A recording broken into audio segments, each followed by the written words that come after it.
Hello అండి, అందరికీ నమస్కారము. ఇప్పుడు మనము ఆ విఘ్నేశ్వరుడి మంగళహారతి పాట పాడుకుందాము. చూసే ప్రతి ఒక్కరూ ప్లీజ్ లైక్ చేసి నన్ను సపోర్ట్ చేస్తారని మనస్ఫూర్తిగా కోరుకుంటున్నాను ఫ్రెండ్స్.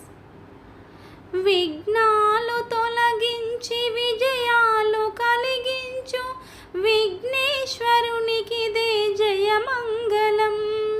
విఘ్నాలు తొలగించి విజయాలు కలిగించు విఘ్నేశ్వరునికిదే జయమంగళం. భాద్రపద మాసాన చవితి తిథిలోన జనించిన స్వామికిదే మంగళం. భాద్రపద మాసాన చవితి తిథిలోన జనించిన స్వామికిదే మంగళం. జయమంగళం నిత్య శుభమంగళం. జయమంగళం నిత్య శుభమంగళం.